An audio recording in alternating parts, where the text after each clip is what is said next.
Alors, bonjour encore à nouveau, j'espère que vous allez bien. Et comme j'ai l'habitude d'intervenir avec Forsen, nos discussions tournent autour des soft skills. Et aujourd'hui, on va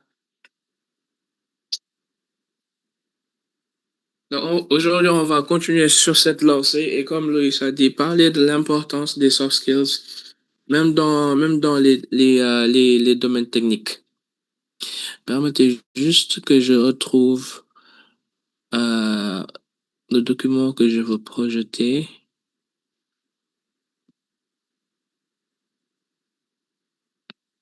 Je suppose que c'est...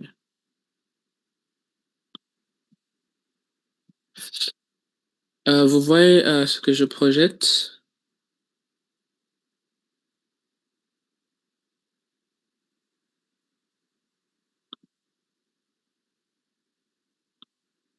Ok,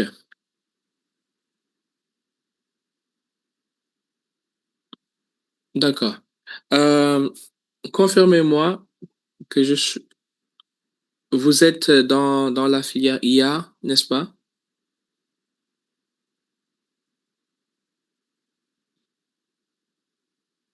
Dans le monde de l'IA et des données. Parce qu'aujourd'hui, quoi que l'on dise, même les domaines les plus techniques, peu importe la technicité, l'utilisateur final, celui ou celle qu'on cherche à servir, c'est un être humain.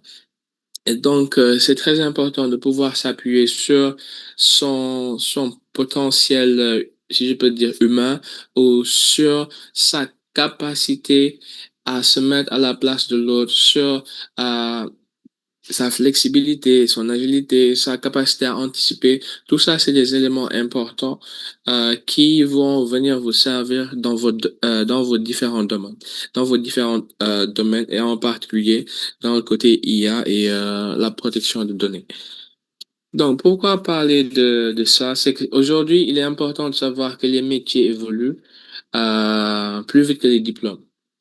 Et c'est important de s'inscrire dans cette logique aussi d'évolution et d'être à l'affût de tout ce qui se passe dans le domaine, d'être constamment quand je dis dans la recherche, aussi dans la veille, c'est pas dire consommer tout et n'importe quoi, être dans l'infobésité. Donc, il est important de pouvoir euh, chercher à avoir l'information qu'il faut et surtout quand il le faut. Le deuxième point, c'est que l'IA transforme les compétences attendues. Aujourd'hui, l'IA révolutionne tous les domaines et n'épargne absolument aucun, aucun domaine. Aucun domaine n'est laissé en rade sur le plan de à quel point est-ce que l'intelligence artificielle peut impacter aujourd'hui tout ce qui existe comme profession et tout ce qu'on a au quotidien. Et ce qui fait la différence, c'est la capacité à s'adapter, à apprendre. Et ça, je pense que c'est devenu évident. Surtout vous qui êtes dans ce domaine, vous savez à quel point ça vient changer toute la donne. Et le mindset devient plus qu'une compétence, d'accord? Ça devient plus qu'une compétence, c'est une clé en réalité. Donc, l'objectif, c'est de pouvoir comprendre ce que c'est que le mindset IA et, euh, et aussi développer la capacité, le mindset de croissance. Toujours être dans la mesure ou dans une posture qui te permet, ou qui vous permet de voir à quel point est-ce que vous pouvez croître, à quel point est-ce que vous pouvez vous développer au quotidien. Et donc, développer ce mindset est très important. Apprendre à se former efficacement. Aujourd'hui, toute l'information est à notre portée. Toutes les compétences ou bien tous les cours qui pourraient nous aider à développer certaines compétences clés sont à notre portée.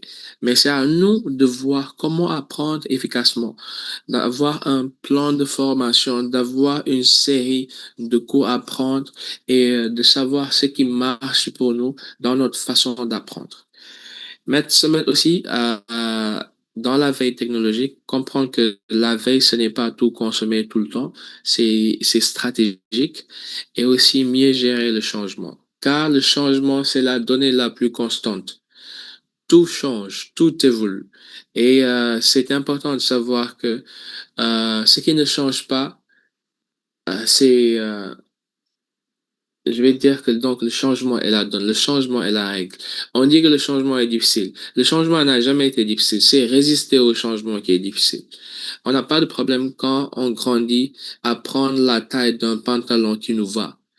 D'accord? Parce qu'on grandit naturellement, les habits qu'on met doivent être à notre taille. Mais aujourd'hui, si on a 20 ans et qu'on veut toujours mettre le pantalon qu'on mettait à 5 ans, là, il y aura un problème. Et c'est ça, résister au changement. Donc, le changement n'est pas difficile, c'est juste résister au changement qui est difficile. OK. D'accord.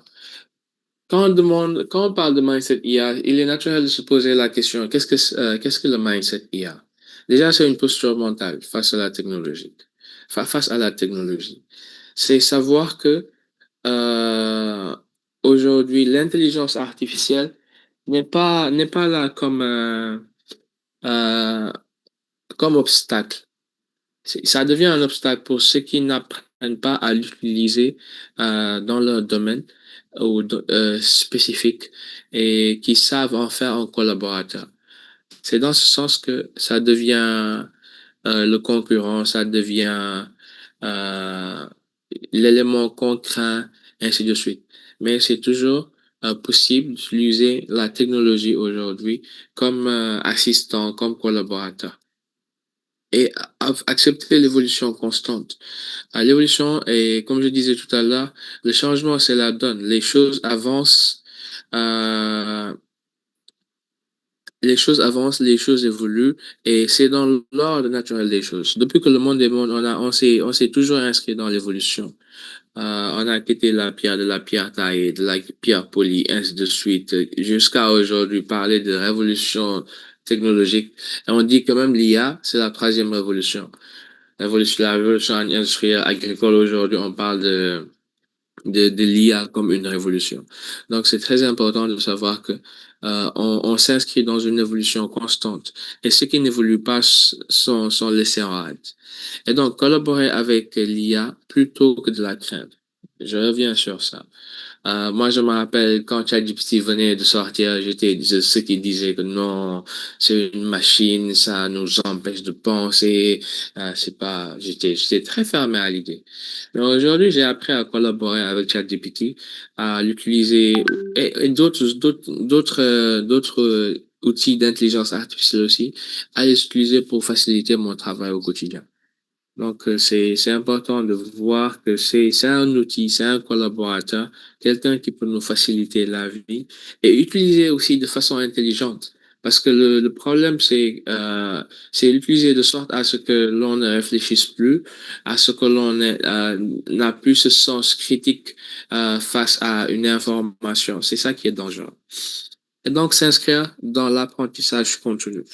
Parce qu'aujourd'hui, euh, j'ose dire que celui qui a un diplôme universitaire et qui s'arrête là, comparé à celui qui se forme continuellement sans avoir de diplôme, il y aura pas photo. Il va devenir à un moment plus compétent et plus à jour que celui qui s'est contenté de son diplôme. Donc, pour dire que l'apprentissage en continu, c'est ça qui fait la différence. Aujourd'hui, avoir un poste ne veut pas dire qu'on a atteint, voilà, que c'est la fin en soi. Aujourd'hui, quand on a un poste, il y a des efforts à faire pour maintenir ce poste. Et tout ça, c'est s'inscrire dans la logique de l'apprentissage continu. Donc, fixed mindset versus growth mindset. The fixed mindset, c'est l'esprit de quelqu'un qui est figé, d'accord? OK? Si les choses sont comme ça, je suis comme ça reste comme ça. Donc, dans cet état d'esprit, il y a forcément la peur de l'erreur et ce qui fait qu'on n'explore pas. Imaginez-vous, il y a un moment, les êtres humains pensaient que la Terre était plate.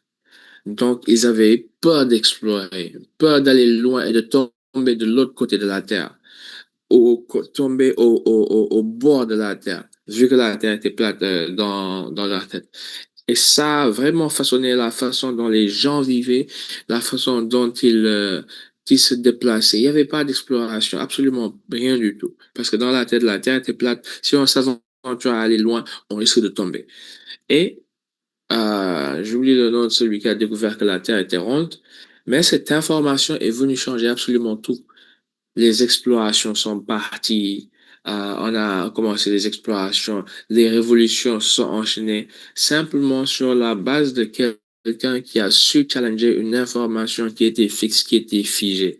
Aujourd'hui, c'est important de savoir que on dit qu'il y a la vérité, mais il y a plus de vérité perçue que de vérité réelle parfois.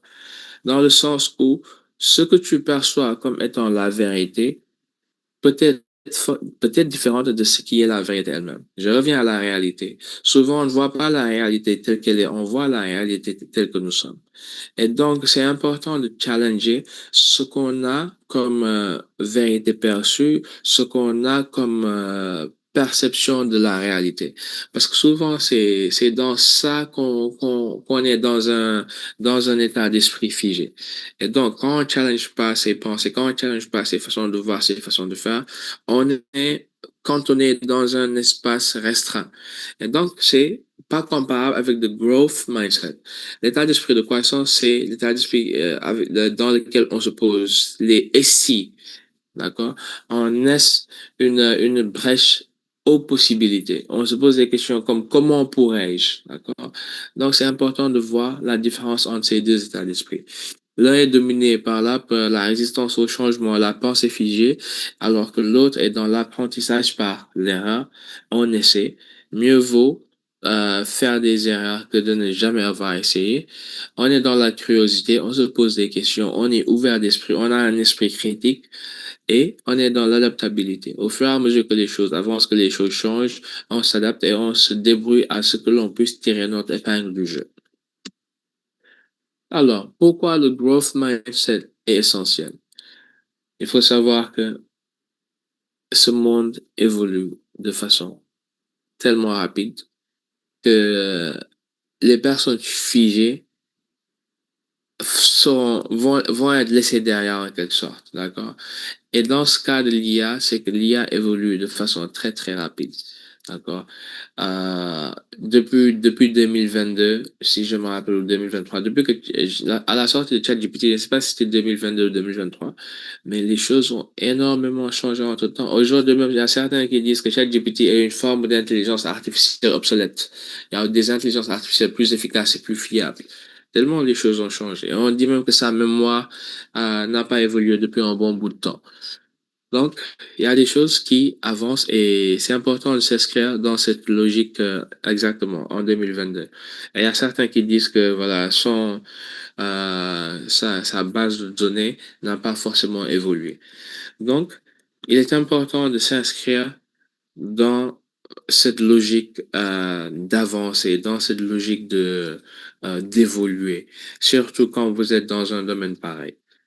Et donc, les compétences deviennent vite obsolètes. Tout à l'heure, j'ai dit que quelqu'un qui a son master et qui s'en contente est très différent de quelqu'un qui fait des formations accélérées ou bien des certifications en ligne et ainsi de suite. Parce que, on saisit que les compétences deviennent obsolètes. Donc, il faut une mise à jour constante dans une certaine mesure. Et ne pas être figé sur des connaissances acquises et se dire que, voilà, on est là, on reste là. Je me rappelle quand je faisais le master, il y a un de nos profs en management des organisations qui nous parlait de choses qu'on challengeait nous-mêmes. Parce qu'aujourd'hui, si on prend la pyramide de Maslow, c'est une pyramide qui est absolument critiquée et certains même pensent que c'est obsolète. Et quand il nous partageait ça en cours, ouais, moi, j'ai challengé cette réflexion parce que pour moi aussi, elle est obsolète et voilà, il y a des choses qui ont évolué. Et donc, je me suis rendu compte à un moment qu'on rendait le cours difficile pour lui. Après, j'ai dû, voilà, arrêter, j'ai dû juste le laisser faire son cours pour ne pas me créer des problèmes aussi et pour ne pas retarder l'évolution des échanges. Juste pour dire qu'aujourd'hui, les gens sont devenus de plus en plus exigeants parce que des professionnels qui paient de l'argent pour venir faire un master, tu as intérêt à préparer ton cours, tu as intérêt à donner des choses qui sont à jour. Donc, pour dire que c'est important de s'inscrire dans une logique d'évolution et dans une logique de mise à jour constante. Qu'est-ce qui se passe dans mon domaine? Où est-ce que nous en sommes? Quelles sont les dernières théories? Quelles sont les dernières avancées? C'est important de se poser ces questions. Et donc, apprendre devient plus important que savoir. J'aime beaucoup cette phrase. Apprendre devient plus important que savoir. Parce que savoir, c'est être dans la certitude. D'accord? Et être dans la certitude, parfois, il n'y a pas plus dangereux. Je sais, d'accord? Dire je sais, c'est déjà mettre un cadre, mettre un carcan, mettre une boîte, d'accord? Alors que apprendre, c'est toujours ouvrir la possibilité à ce que l'on ne sait pas vraiment, d'accord? Savoir, c'est regarder à travers une petite orifice. Alors qu'apprendre ouvre toutes les possibilités autour de soi, c'est voir sur le 360. Donc, c'est important de ne pas se cantonner au fait de savoir. Il faut plutôt préférer être dans la posture d'apprentissage. Et là où euh, on va raffiner le savoir, on va mettre à jour ce que l'on sait et on va élargir nos horizons. Et donc là aussi, dans ce domaine, dans cet état d'esprit, l'échec devient une opportunité. Une opportunité d'apprendre, une opportunité de mieux faire, une opportunité de savoir ce qu'on ne savait pas avant. Et donc là, on n'a pas peur de l'échec. Il y a Jack Ma qui disait que votre plus grand investissement quand vous êtes jeune, c'est le nombre d'échecs que vous aurez connus. Ce sont ces échecs qui vont venir devenir votre richesse au cours de votre aventure. Parce que vous aurez appris énormément de choses qui n'ont pas marché et de choses qui marchent. Et donc, c'est important de se lancer. Celui qui échoue 10 fois n'est pas comparable à celui qui n'a jamais échoué, parce que celui qui n'a jamais échoué n'a simplement pas vraiment essayé. Parce que si on se met à essayer à un certain niveau, forcément, on va connaître des échecs parce que la dimension dans laquelle nous nous trouvons, c'est une dimension assez qui challenge. Donc, c'est important de savoir que l'échec, c'est le brouillon en quelque sorte. Voilà, parce que même quand on fait des examens, on se met au brouillon. Voilà, on fait nos erreurs, on corrige, ainsi de suite, jusqu'à avoir la bonne réponse. Et on va mettre au propre sur notre fait. Et donc, l'échec, c'est seulement le brouillon. Et donc, l'auto-apprentissage devient une compétence clé. Tout à l'heure, je l'ai dit, ce que vous faites aujourd'hui, certes, c'est une formation, mais on peut dire que c'est de l'auto-apprentissage parce que c'est pas forcément dans un carcan donné qu'on vous a donné ces formations. Vous allez vers l'information, vers l'opportunité et vous avez choisi dans quel domaine vous voulez être formé. Donc, c'est important de s'inscrire dans cette logique, de voir tout ce qui est accessible, tout ce qui est à votre portée, comme formation, comme information, à moins de coûts ou même parfois de façon gratuite. Identifier ses besoins en compétences. Aujourd'hui, c'est important de faire un bilan. D'accord? Un bilan de compétences. Qu'est-ce que je sais faire? Qu'est-ce que je ne sais pas faire? Ce que je sais faire, je sais le faire à quel point. Avoir ces informations, c'est quelque chose de crucial.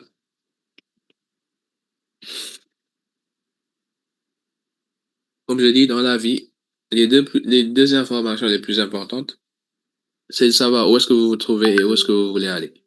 D'accord? C'est le début à tout. Aujourd'hui, quand là où vous êtes, c'est clair, là où vous voulez aller peut mieux se définir. Et une fois que ces deux informations, vous l'avez, comme le GPS, vous pouvez décrire un chemin qui parvient à vous mener à destination de façon plus rapide. Donc, c'est important de savoir où est-ce que nous nous trouvons et où est-ce que nous souhaitons aller. Après, il faut savoir tester, pratiquer et ajuster. Donc, c'est une logique de choses, action, réflexion. consolidation, réflexion, action, consolidation. Donc, c'est important de réfléchir, c'est important d'agir et c'est important de s'ajuster, de consolider ce qu'on est en train de construire. Donc, tout ça, c'est des éléments. Euh, OK. Donc, tout ça, c'est des éléments qui viennent s'inscrire dans la logique euh, de, de l'apprentissage continu. Apprendre à apprendre, c'est aussi un autre truc. Apprendre à apprendre, c'est un concept qui devient, dont on parle de façon plus importante parce que je ne sais pas quel auteur qui disait, il disait que l'illettré, je ne sais pas s'il disait du 19e siècle ou du 20e siècle, c'est celui qui n'est pas capable d'apprendre, de désapprendre et de réapprendre. D'accord? Donc, c'est très important à un certain niveau de désapprendre, de laisser tout ce qu'on avait comme information, comme connaissance, pour apprendre une chose nouvelle ou une nouvelle façon de faire ce qu'on faisait avant. Donc, pour l'auto-apprentissage, il y a les MOOC, il y a les plateformes en ligne, il y a les tutoriels, les vidéos, des podcasts, des newsletters, l'utilisation intelligente de l'IA. Donc, tout ça, c'est des éléments qui nous permettent de nous approprier de notre apprentissage et voilà, de notre formation et de notre évolution. Alors, pour la veille technologique, désolé, je vais moucher et moucher.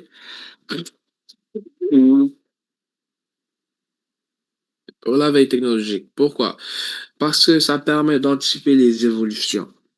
Aujourd'hui, dans votre domaine, il est important de savoir anticiper. D'accord?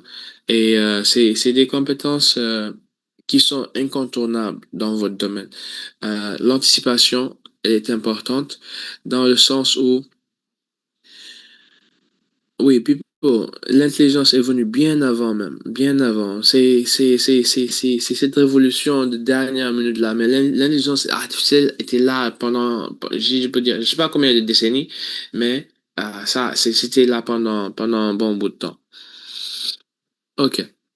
Donc, euh, Donc, il y a le fait d'anticiper les évolutions, de rester compétitif, d'identifier de nouvelles opportunités, de comprendre les tendances du marché. C'est très important de pouvoir anticiper dans votre domaine, de faire de la veille, de savoir dans quel sens les choses sont en train d'aller et de pouvoir, même que ça soit se positionner ou que ça soit éviter certains pièges et tout. Donc, tout ça, c'est important de pouvoir, de pouvoir prendre le pas dessus. Et quand on fait de la veille, pour une veille efficace, il faut des sources fiables, définir des thématiques clés, utiliser les outils de curation, consacrer un temps régulier. Au lieu de faire 2 heures en un jour, on peut étaler ces 2 heures et faire peut-être 30 minutes 3 fois dans la semaine. C'est pas l'intensité qui est le plus important, mais c'est la constance. Et donc, avoir des sources fiables, définir des thématiques clés et utiliser des outils de curation. Donc, tout ça, c'est des éléments importants.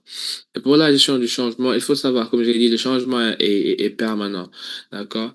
Et la résistance aussi au changement, c'est naturel. D'accord? Faut pas vraiment s'en vouloir quand on sent qu'on est en train de résister au changement. C'est la chose la plus naturelle parce que le cerveau de base cherche à protéger dans le sens où il reste et cherche à reconnaître ce qui est connu, ce qui est confortable, ce qui est sain et sauf pour lui. Alors que le changement ne l'est pas parce qu'il ne connaît pas ce qui peut se passer au-delà de ce changement ou bien ce qui vient avec ce changement. Donc, c'est tout à fait naturel. Et donc, l'importance aussi de la posture mentale. C'est la posture mentale qui définit comment est-ce qu'on voit la vie. Tout à l'heure, quand je disais qu'on ne voit pas la réalité de la vie telle qu'elle est, nous la voyons telle que nous sommes, c'est en rapport avec la posture mentale. Ce monde peut être un monde très positif, très beau au quotidien pour certains, alors qu'il est absolument le contraire pour d'autres. Et voilà, passer de la peur à l'expérimentation. Donc ça aussi, c'est une étape clé. Il faut savoir prendre le pas, aller à essayer, tenter et avancer. Donc la posture agile, si je parle de développer cette agilité comme compétence, il faut savoir tester rapidement, apprendre en faisant, s'adapter en continu, accepter l'incertitude. Quand on parle d'incertitude, je vais parler de contrôle parce que ça va ensemble. Et j'ai une fois eu à animer une session comme ça. Comment faire face à l'incertitude? Dans l'incertitude, il faut savoir que il y a, euh, il y a trois sortes de contrôle. Le contrôle direct, c'est-à-dire les choses sur lesquelles vous pouvez agir automatiquement, sur lesquelles vous pouvez impacter. Et en général, c'est votre personne.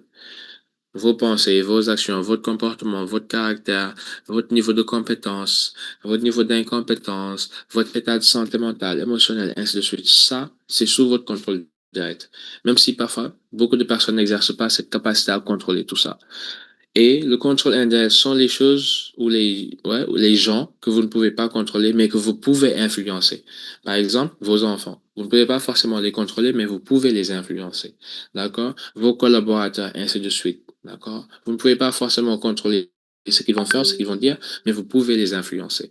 Donc, contrôle direct, contrôle indirect, et il y a le contrôle impossible.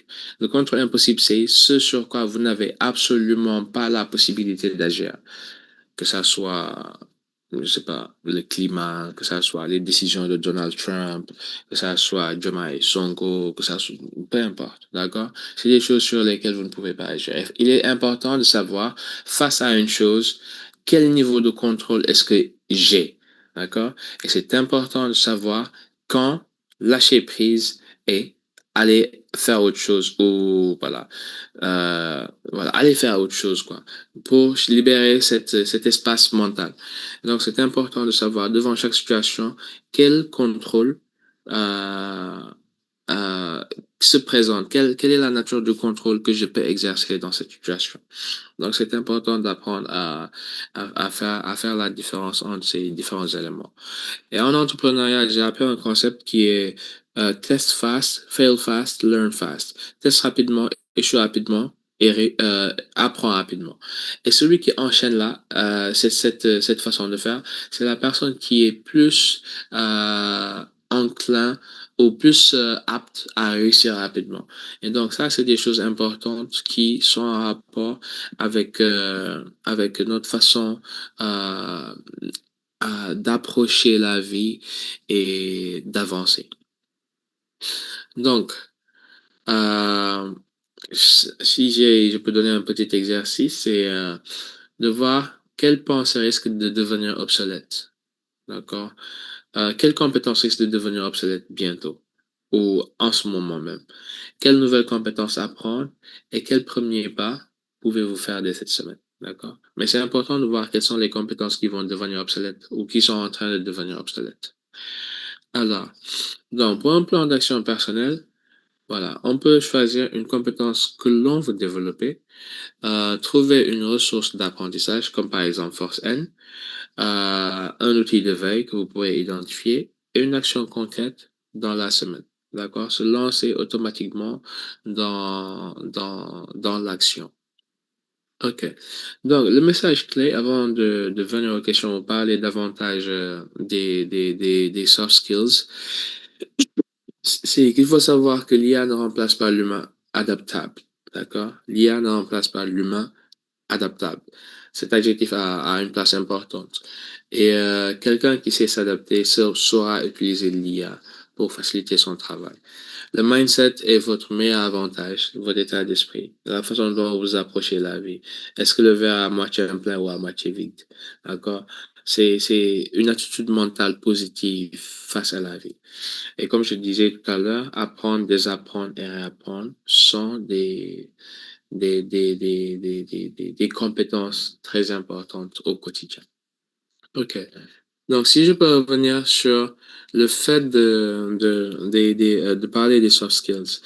Je lisais une recherche il y a de cela 2 ans ou 3 ans comme ça qui disait que aujourd'hui, dans les domaines, même les plus techniques, les compétences interpersonnelles ou bien les compétences humaines ou encore les soft skills sont des compétences très recherchées.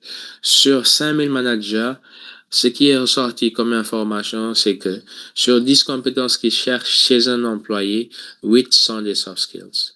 8 sont des compétences interpersonnelles, que ce soit la capacité à faire preuve d'empathie, d'écoute active, la capacité à faire preuve de responsabilité, la capacité à donner un feedback et à recevoir un feedback, les compétences comme je sais pas, la résilience, la créativité, euh, le travail en équipe. Toutes ces compétences aujourd'hui sont des compétences prisées, même dans les domaines les plus techniques. Donc, c'est important de savoir que même si vous êtes dans l'IA, si vous êtes dans un domaine technique, il y a aujourd'hui une importance qui est accentuée sur ces compétences-là. Donc, c'est important de s'inscrire dans la logique de pouvoir avancer et de garder un œil sur le développement humain que vous êtes en train sur lequel vous êtes en train de travailler. Parce que peu importe à quel point vous êtes compétent de façon technique, mais si de façon concrète, dans les interactions humaines, vous n'avez pas ces compétences qui font que vous êtes quelqu'un d'agréable à vivre, ça devient difficile. D'accord? Parce qu'aujourd'hui, le recrutement qui existe depuis quelque temps et que, voilà, certains sont en train de s'aligner par rapport à ça, c'est qu'on recrute sur la base de la capacité de la personne à venir consolider la culture de l'entreprise ou bien à venir être euh, une force, quelque chose de positif dans la façon de vivre en entreprise. Parce qu'il faut savoir, on dit la culture mange la stratégie au petit déjeuner, dans le sens où peu importe à quel point la stratégie elle est bonne, si la culture de l'entreprise n'est pas saine, rien ne va marcher comme il le faut. Parce qu'il y a tel qui ne parle pas, tel, il y a la rétention d'informations, il y a la concurrence malsaine, ainsi de suite. Donc tout ça, c'est des choses qui font qu'aujourd'hui, dans le monde professionnel, les gens, quand ils recrutent, ils pensent à ces aspects. D'accord? Ils préfèrent recruter aujourd'hui quelqu'un de moyen sur le plan technique, alors que sur le plan humain, voilà, c'est une personne très développée que de recruter quelqu'un de compétent, alors que sur le plan humain, c'est pas ça. Et même pour vous dire, chez les Navy SEALs, dans l'armée américaine, qui est l'une des armées les plus performantes, ils disent qu'ils préfèrent recruter quelqu'un qui est sur le plan de la compétence moyen ou médiocre et en qui on peut avoir confiance que de recruter quelqu'un qui est compétent et en qui on ne peut pas avoir confiance. D'accord? Donc, tous ces éléments humains deviennent aujourd'hui de plus en plus importants euh, ce qui fait que dans le monde aujourd'hui, même dans les aspects les plus techniques, ces compétences humaines sont prisées. Donc, si on revient à l'IA et à la protection de données, ou de les données simplement, c'est un métier humain parce que c'est un métier qui se met à la place de l'individu pour voir comment est-ce qu'on pourrait faciliter sa vie au quotidien. D'accord? C'est important de pouvoir faire preuve d'empathie, de pouvoir se projeter et de pouvoir anticiper sur pas mal d'éléments dans ces différents domaines techniques dans lesquels vous évoluez. Donc, je vais m'en arrêter là et prendre quelques questions en rapport avec tout ce qui est soft skills et, euh, et vos domaines spécifiques. Si vous avez des questions, vous pouvez, euh, vous pouvez partager dans le chat.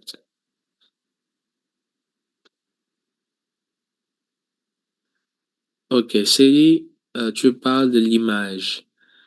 Je suppose que tu parles de l'image de la personne, genre son branding en quelque sorte. Quand on pense à la personne, qu'est-ce qu'on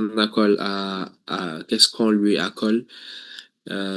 Si c'est ça, je dirais que c'est très important parce qu'on a tous une image, hein. On a tous une image qu'on accole à notre nom. Euh, d'une façon ou d'une autre. Et c'est très important. Certes, on ne peut pas avoir le contrôle sur ce que les gens pensent de nous parce que les gens ont des, comment on dit, lens, ont des, je sais pas si je peux dire des, on des lunettes, d'accord. Je vais simplement prendre des lunettes ou des lentilles, d'accord, qui impactent sur la façon dont ils perçoivent le monde et les gens. Certes, on ne peut pas forcément contrôler ce que les gens pensent de nous, mais on peut agir de sorte à ce que l'image que l'on veut que les gens perçoivent soit en adéquation avec notre image réelle, d'accord, et travailler sur l'image qu'on veut donner face au monde. Ça, c'est parfaitement dans notre capacité et, euh, et on peut agir là-dessus. OK. Jabang, pouvez-vous nous donner quelques outils de veille technologique? Je suis pas dans ce domaine, honnêtement. Je suis pas dans le domaine de la veille. J'utilise pas. J'ai appris dans mon cursus certains outils, mais j'ai oublié les noms. Donc, c'est bien si vous pouvez faire la recherche. Ou si vous pouvez vous approcher de quelqu'un qui est dans ce domaine technique, qui pourra vous partager certaines, certaines, certains outils. OK. Alimatou, moi j'ai du mal avec les gens qui n'ont pas de sens de l'écoute, qui manquent d'empathie. Comment faire? Wow, c'est, c'est peut-être les amener à enlever leurs œillères. Faut poser des questions ouvertes à ces personnes, dans le sens où euh, on les, on les pousse à travers nos questions à se mettre à la place de l'autre personne. D'accord? Ça peut marcher pour certains, ça peut ne pas marcher pour d'autres. Parce que une personne qui n'a pas d'empathie parce qu'elle ne comprend pas, c'est une chose. Alors qu'une personne qui n'a pas d'empathie, euh, même après avoir compris ce qui se passe, ça, c'est une autre chose. Et donc, c'est important de pouvoir faire en sorte que la personne, à travers des questions, que la personne puisse se mettre à la place de l'autre personne. Et donc, voilà, c'est pas simplement en lui disant, et si tu étais à sa place? Non, ça, c'est pas forcément évident. C'est comme aller de 0 à 100, d'accord? C'est bien de poser des questions qui font évoluer la personne petit à petit vers l'éveil, en fait, pour qu'ils se disent, ah, je vois maintenant, d'accord? Donc, c'est beaucoup de patience. C'est beaucoup de patience, c'est beaucoup de persévérance et c'est aussi dans l'apprentissage. Parce que nous aussi, face à ça, on peut vraiment manquer d'empathie envers la personne qui n'a pas d'empathie. Dans le sens où on ne sait pas d'où elle vient. On ne sait, quand je dis d'où elle vient, je ne parle pas d'origine forcément, mais je parle de vécu. Qu'est-ce qui fait qu'elle est comme ça aussi? D'accord? Parce que chacun a son histoire. Une autre question. Comment faire pour avoir l'enregistrement du webinaire passé sur le PPP? Là, faut aller parler au staff. Peut-être Seynabou qui est là pour répondre à cette question. Euh, quoi d'autre? C'est faire. Que faire pour avoir confiance en soi ou...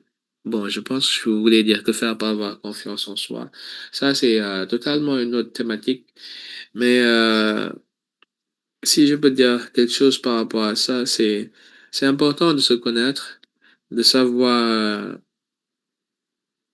apprécier ce qu'on a, parce que la nature du monde fait que on est tout le temps concentré sur ce que l'on n'a pas. Et mieux se connaître, c'est aussi mieux s'apprécier, avoir les côtés positifs qu'on a, qu'on aime chez nous. Et voilà, avoir aussi conscience des choses qui nous rendent insécures, des choses que, voilà, quand on pointe ça du doigt ou quand on en parle, on nous met mal à l'aise, on nous fait douter. Donc, c'est important d'avoir une bonne connaissance de ces deux choses et d'apprécier davantage ce que l'on a de positif parce que chacun de nous a quelque chose que les autres n'ont pas. même si vous êtes concentré ou focalisé sur ce que les autres ont et que vous n'avez pas, vous avez des choses que vous avez et que les autres n'ont pas. Donc, c'est important de pouvoir se focaliser graduellement sur ces choses positives qu'on a. Et plus on en voit, plus il y en a. Il y en a. Donc, c'est important de s'inscrire dans ça. Mais voilà, la confiance en soi, ça ne se répond pas en 5 minutes. Donc, c'est quelque chose de plus profond aussi. Est-ce que l'IA peut être dangereux pour nous plus tard? Ouais, l'IA a un potentiel d'être très dangereux. La dernière fois, j'écoutais des chercheurs qui parlaient d'une IA et qui disaient que l'IA même peut être criminelle.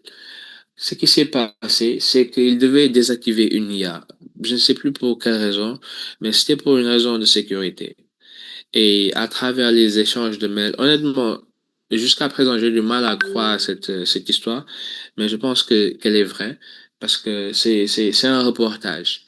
Donc, la personne qui était censée désactiver l'IA s'est retrouvée bloquée dans une pièce par l'IA elle-même parce que c'est l'IA qui gère la sécurité, les portes et tout ça, et ainsi de suite.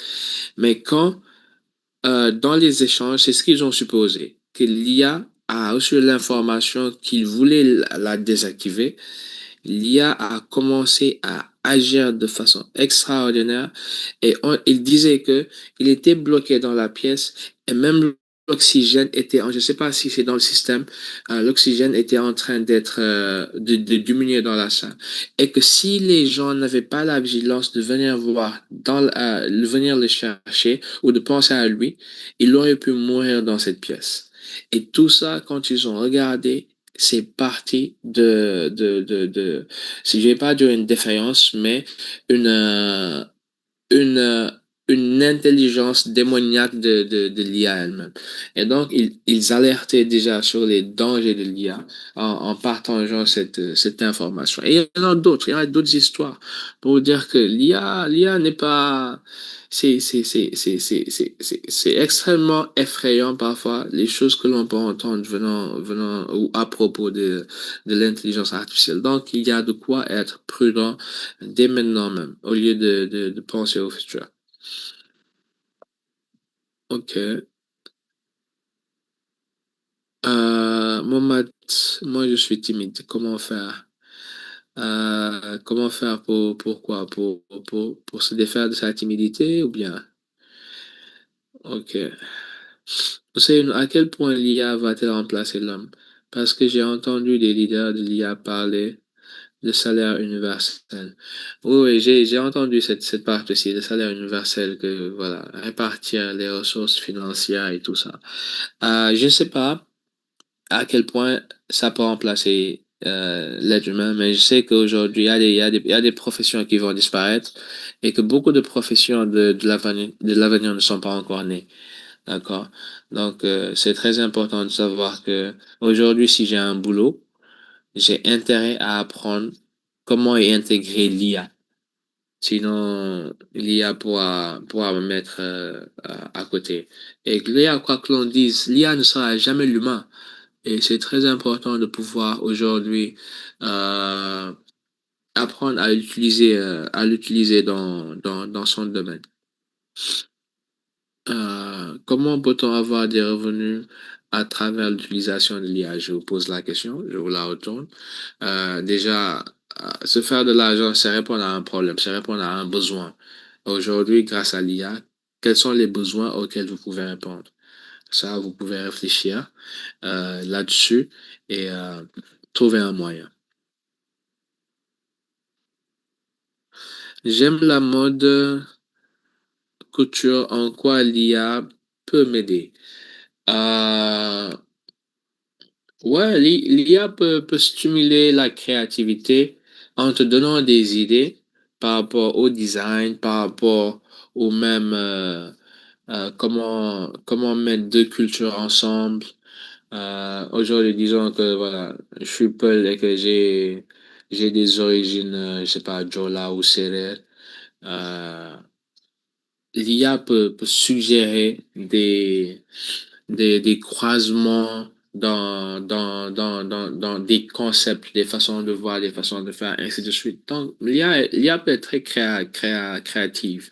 Donc, ça peut inspirer des idées. Il faut juste savoir bien l'interroger. Sani, à mon avis, je pense que dans une entreprise, une communication efficace s'avère nécessaire, une transparence et un respect de l'autre. C'est ce qui va amener l'autre à changer et d'être bienveillant. Oui, ça peut aider, la communication efficace. Mais quand est-ce qu'on peut savoir que la communication est efficace? D'accord? Ça aussi, c'est une chose. D'accord? Euh, Parce que l'efficacité de la communication dépend de plusieurs variants et de la personne. Parce qu'il faut prendre la personne en face en compte, d'accord? Parce que communiquer, c'est pas juste dire ce qu'on a à dire, c'est s'assurer que l'autre comprenne ce qu'on veut vraiment dire. Et, euh, et aussi dans l'empathie, c'est pas comprendre l'autre personne, mais c'est comprendre les émotions derrière derrière les propos de la personne ou les actions de la personne. Donc, tout ça vient jouer dans la communication et dans son efficacité. Et aujourd'hui, transparence, d'accord? Beaucoup de personnes pensent que la transparence, c'est tout dire. Pas forcément. La transparence, c'est mettre un contexte pour les informations qu'on va donner, d'accord? Donc, c'est très important de pouvoir.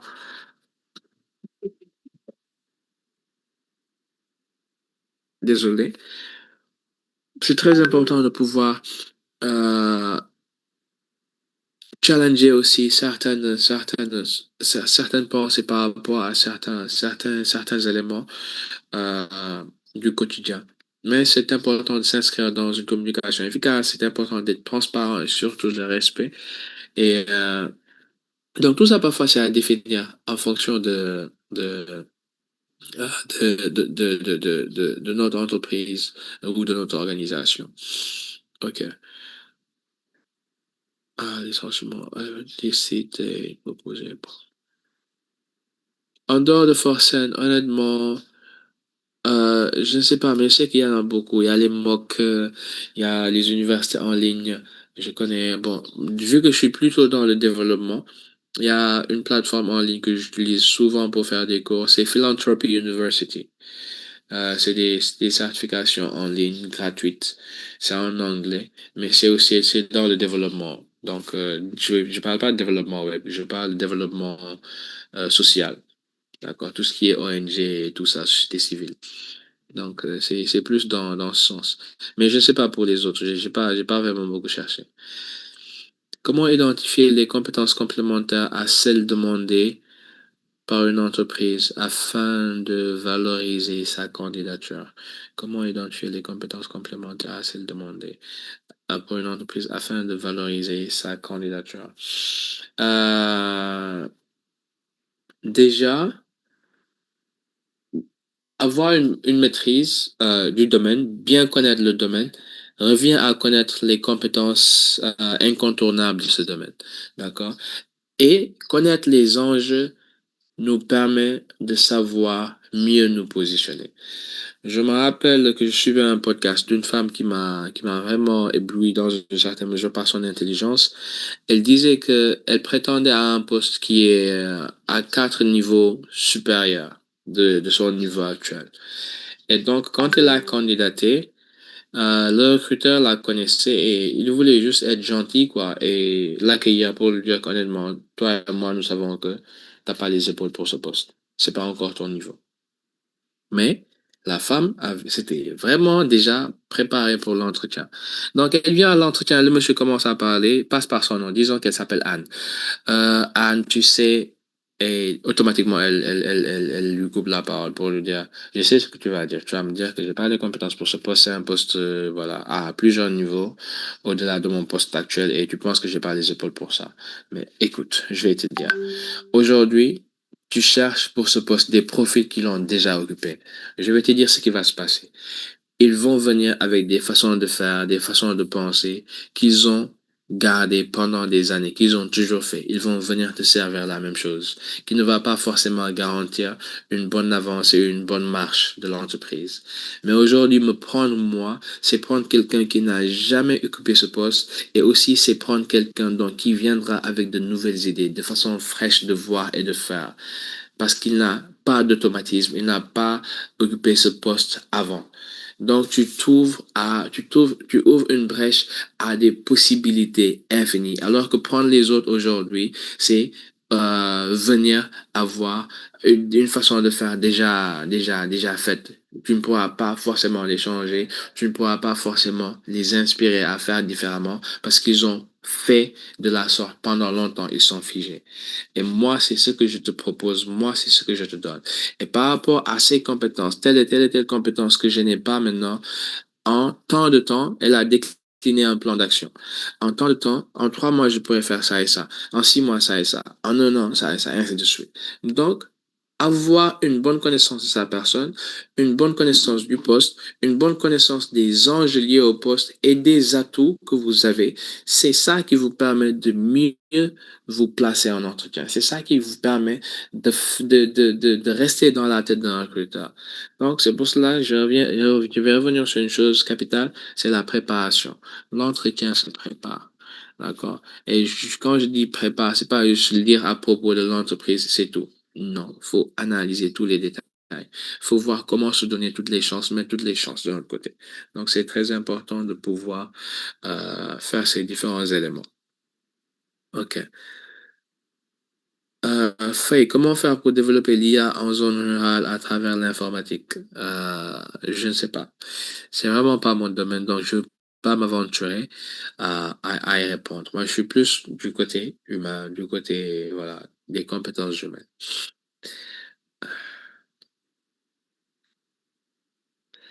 OK.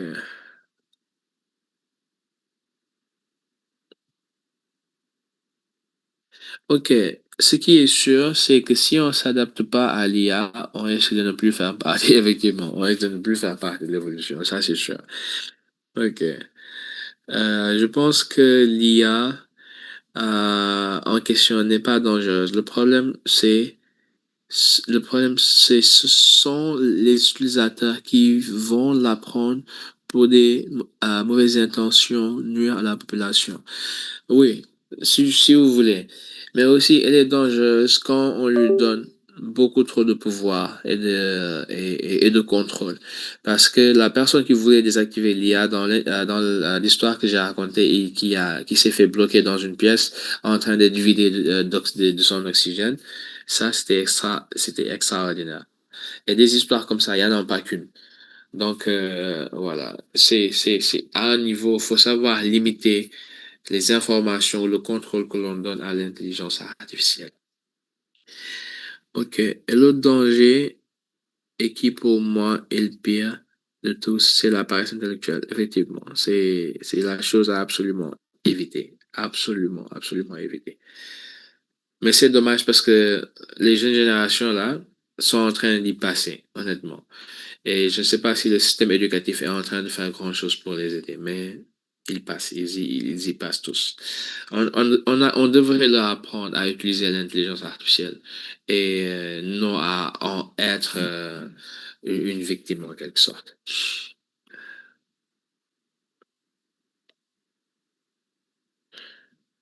OK. Oui, il y a des personnes qui se confient à l'IA et c'est très dangereux.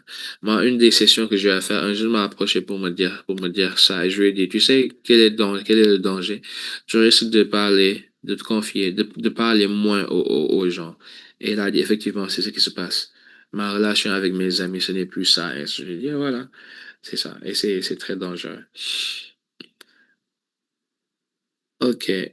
Si l'IA peut remplacer l'homme, est-ce que le chômage ne va pas augmenter?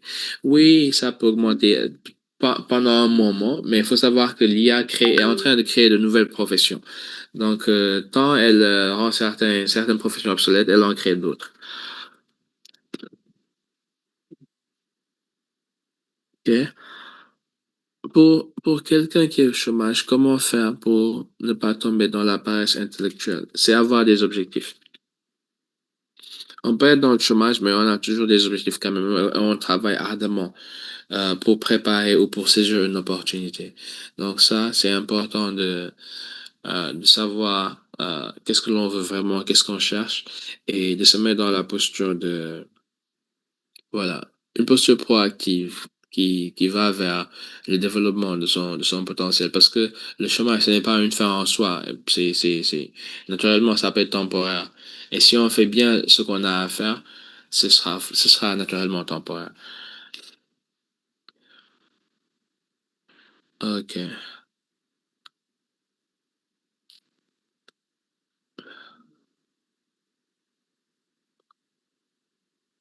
Ok, je cherche toujours à convaincre, à être approuvé par mes proches. Comment je peux me libérer de ça? Parce que ça m'empêche d'avancer. Ouais, c'est la validation. C'est quand on cherche à se faire valider. Et parfois, c'est juste important de savoir à quel point notre validation à nous nous suffit, en fait. C'est difficile, hein. Tout le monde y passe. La majeure partie des gens y passent. J'y suis passé. Et à un moment, je me suis dit que ce qui était le plus important pour moi, c'est de vivre en phase avec ma personne. Vivre en phase avec ce qui me parle, avec mes principes, avec mes valeurs, et que ça ne va pas forcément être pareil pour les autres.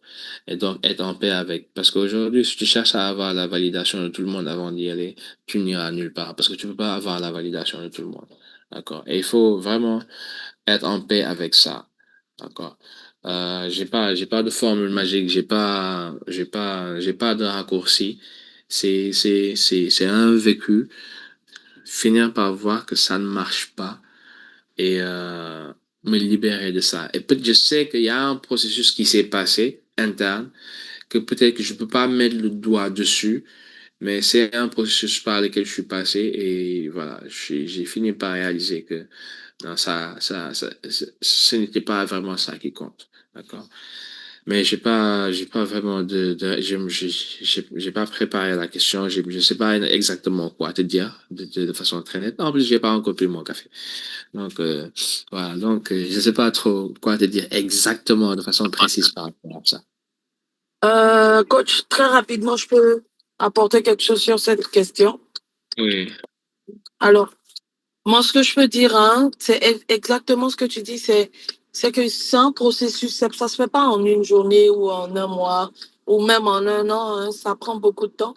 Et ça, c'est ce qui est prioritaire, c'est de reconstruire l'estime que tu as de toi et de ce en quoi tu crois.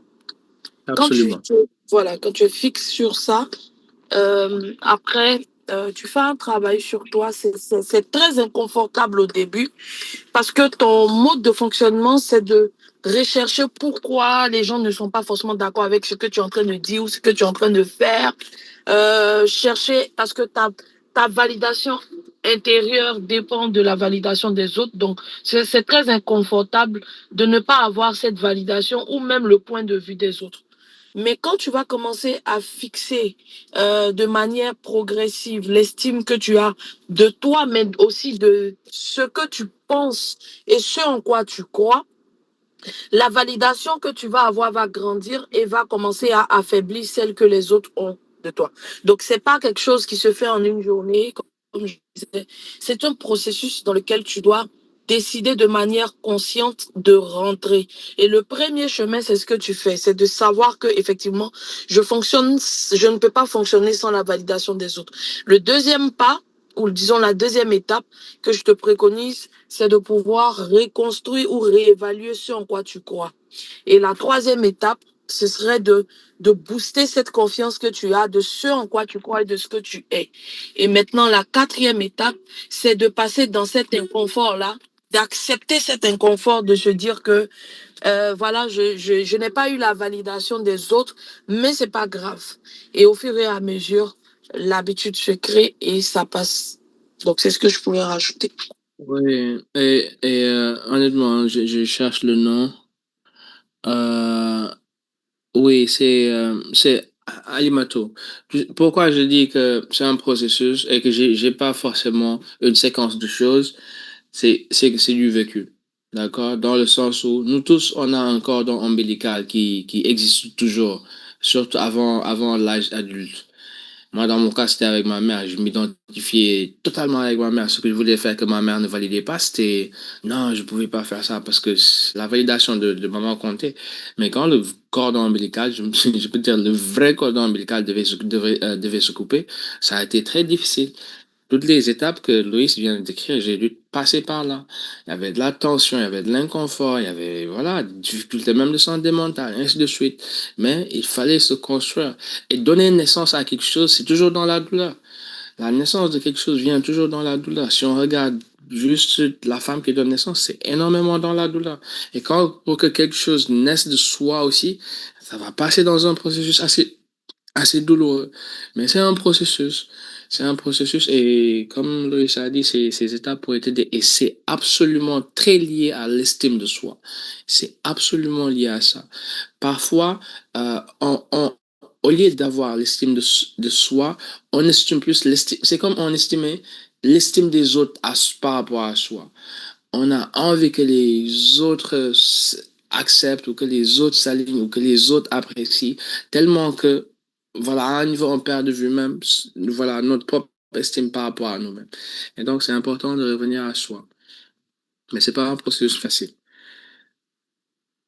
Donc, Loïs, on clôture? Oui, Je sais oui, pas. oui, oui, oui, c'est bon. Bon. C'est bon, on peut clôturer. Donc, Donc, en tout cas, merci beaucoup, hein, coach. Je te laisse clôturer. ok. Donc, voilà, juste vous remercier, vous encourager dans vos différentes aventures professionnelles et savoir que peu importe ce que vous allez faire comme profession, vous serez aussi bon que vous l'êtes humainement. D'accord? Parce que les compétences techniques, elles sont importantes, mais elles ne sont pas plus importantes dans une certaine mesure que les compétences humaines. Et on est des êtres humains, on vit en société. Partout où l'on va, on sera avec des êtres humains. Même on travaille à distance, on travaille avec des êtres humains. Et donc, c'est très important de pouvoir prendre conscience que le développement personnel dont on parle, c'est pas une discipline, c'est pas une matière, mais c'est la logique de la vie. D'accord? La vie nous inscrit dans un processus de développement, de raffinement, et c'est tout à fait naturel. Et l'intégrer dans son quotidien, la façon dont vous nourrissez votre corps, à travers la nourriture, la boisson, que vous nourrissez votre âme à travers la prière, le jeûne, les actes de bienveillance, et ainsi de suite. C'est aussi dans ce sens que vous devez penser à nourrir votre esprit ou bien euh, oui, je veux dire votre esprit dans l'armement ou dans euh, l'équipement à travers certaines compétences que vous développez au quotidien. Naturellement, on développe des compétences avoir, sans être en mesure de mettre la main dessus à travers le processus, sans mettre la main dessus sur le processus à travers lequel on est passé pour développer ces compétences. Mais c'est important d'en faire un travail conscient plutôt qu'un travail inconscient. De savoir, OK, à travers cette expérience, je suis en train de travailler sur telle et telle chose et ça m'a permis de développer telle et telle chose. Mes interactions avec tel stimulent telle chose. Mon challenge, c'est par rapport à telle chose. Donc, c'est très important de pouvoir mettre la main sur certains aspects et quand ça vient à la conscience, ça aide, ça facilite le travail et ça rend plus efficace. C'est juste que je veux pas que l'on pense que le développement personnel, c'est une matière, c'est une discipline. Non, c'est pas une matière, c'est pas une discipline. C'est la logique de la vie. Je sais pas si j'ai une fois entendu une citation qui dit le but même de la vie, c'est le développement personnel. Donc, c'est quelque chose qui vous accompagne partout. Vous vous développez personnellement, professionnellement, vous vous développez naturellement. Dans vos relations humaines, pareil. Sur le plan, dans votre vie financière, ça va impacter. Ça va impacter tous les niveaux de votre vie parce que vous êtes au centre au carrefour ou à l'intersection de tous ces éléments. Et c'est ce que vous êtes en tant qu'être humain, dans votre caractère, dans votre mindset, qui va forcément et naturellement impacter tous les autres aspects de votre vie. Donc, c'est important de s'inscrire dans cette logique de développement humain, de qualité humaines. Et c'est limite, c'est un travail spirituel. Donc, c'était ce que j'avais à dire. Et je vous dis à bientôt, Inch'Allah.